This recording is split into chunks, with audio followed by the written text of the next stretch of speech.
আমি এই মঞ্চ থেকে দাঁড়িয়ে বলছি, মুখ্যমন্ত্রীও দুর্নীতির বাইরে নয়, তিনিও দুর্নীতির মধ্যে, তিনিও দুর্নীতিতে যুক্ত আছেন। পারলে যদি ভুল বলি, পিসি না পারলে ভাইপোকে বলবেন আমার নামে মানহানি মামলা করতে। সুপ্রিম কোর্টে ছুটছে তো ভাইপোকে বলে দেবেন, ওই অভিষেক ব্যানার্জিকে বলে দেবেন। নওশাদ সিদ্দিকী বলছে তোমার পিসি দুর্নীতিগ্রস্ত, পারলে যদি মিথ্যা কথা বলি আমার বিরুদ্ধে মানহানির মামলা করে দেখাও। মমতা ব্যানার্জি দুর্নীতির সাথে যুক্ত আছে। তৃণমূল আইএসএফের যেন যুদ্ধ চলছে যেন। প্রিয় দর্শক, আমি রিন্টু আইএসএফের রিন্টু চ্যানেলের পর্দায় ভিডিও করি সত্য মিথ্যা তুলে ধরার জন্য। প্রিয় দর্শক, নওশাদ সিদ্দিকীর বক্তব্য শুনে নিশ্চয়ই বুঝতে পেরেছেন। আসলে নওশাদ সিদ্দিকী বলতে যাচ্ছে যে মমতা ব্যানার্জিও কিন্তু দুর্নীতির সাথে যুক্ত আছে। এই যে 2021-এর পরে আইএসএফ যখন তৈরি হয় তখন থেকে কিন্তু আইএসএফ আর তৃণমূলের যেন একটি যেন যুদ্ধই যেন লেগে চলেছে।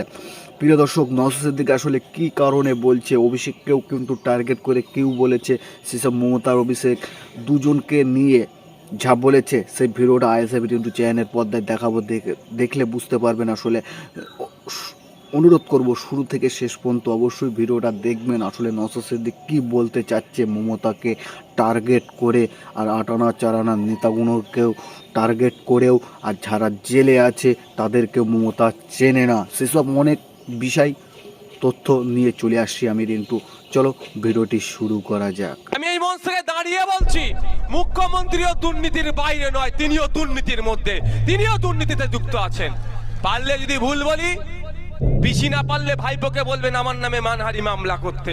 সুপ্রিম কোর্টে ছুটছে তো ভাইপোকে বলে দেবেন, ওই অভিষেক ব্যানার্জিকে বলে দেবেন। নওশাদ সিদ্দিকী বলছে তোমার পিসি দুর্নীতিগ্রস্ত, পারলে যদি মিথ্যা কথা বলি আমার বিরুদ্ধে মানহানির মামলা করে দেখাও। অভিষেক বাবুকে বলে দেবেন। আর অভিষেক বাবুর যে কটা চারানার চালা উঠছে তাদের উদ্দেশ্য বলি, সময় থাকতে শুধরে যান। আইনের মাধ্যমে 5 টাকার পেনে এমন খোঁচা দেব, থানার বাড়ি করাবার নাহলে জেলের ভাত খাওয়াবো। অভিষেক বাবু বাঁচাবে মনে হচ্ছে, উনি নিচে কিভাবে বাঁচবে তার জন্য লাইন খুঁজছে, বারবার পিসিকে দিল্লি পাঠাচ্ছে, মোদিজির সাথে বসাচ্ছে, আর তোমাদের কথা ভাবছে। উনি বাঁচার জন্য মোদিজির কাছে পাঠাচ্ছেন, আর ইনি ভাবছেন পাড়ার চারানার নেতাগুলো কি ভাবছে বলুন তো, দাদা বাঁচিয়ে নেবে। আরে দায়েরা তো পাড়ার চারানার নেতা। অনুব্রত মন্ডল বীরভূমের বাঘ বলতো তৃণমূল, আজকে বাঘ কোথায় গেছে? হ্যাঁ, কোথায়? তিহার জেলে গেছে। তার থেকে যদি কোনো ভয়ঙ্কর জেল থাকে, তৃণমূলের আগামী দিনের বেশ কিছু নেতা ওই জেলেকেই রাখা হবে, দরকার লাগলে তৈরি করতে হবে আমাদেরকে ওই জেল। বাঘের জন্য অনেক কথা বলছিল, অনেক মায়া কান্না কাঁদছিল। যখন রাত্রে খবর পেলাম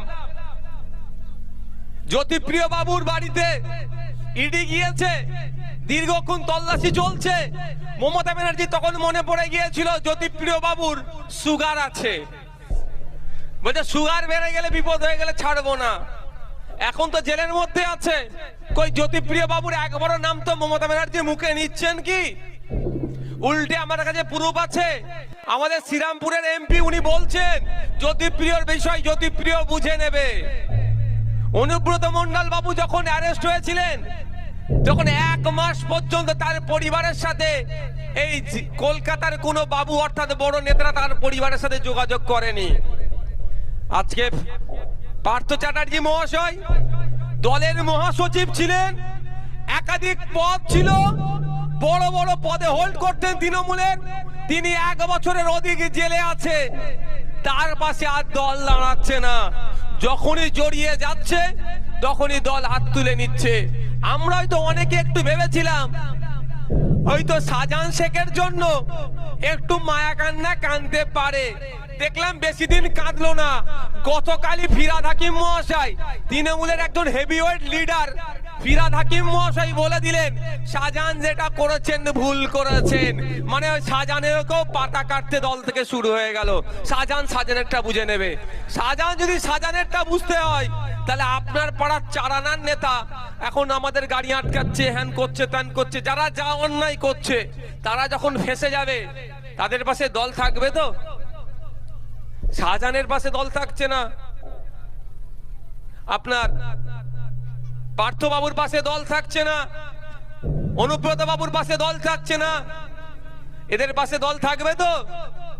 একটু গিয়ে শুনিয়ে দেবেন। দুর্নীতি অপশাসন যেটা চলছে, যেখানেই তৃণমূল কংগ্রেস সেখানেই দুর্নীতিকে দেখতে পাচ্ছি, আর যেখানেই দুর্নীতি সেখানেই তৃণমূল কংগ্রেসের উপস্থিতি দেখতে পাচ্ছি। আর পিসি ভাইপোতে কেউ কোনো অংশে বাদ যাচ্ছে না, রেসারেসি করছে দুজনের মধ্যে, কে বড় আগে যেতে পারে আগে দেখ আমার না। যারা এই চ্যানেলকে ফলো করে, আরো যারা আছে সবাইকে বলবো এইসব চ্যানেলগুলোতে আপনারা সাবস্ক্রাইব করুন, আপনারা ফলো করুন।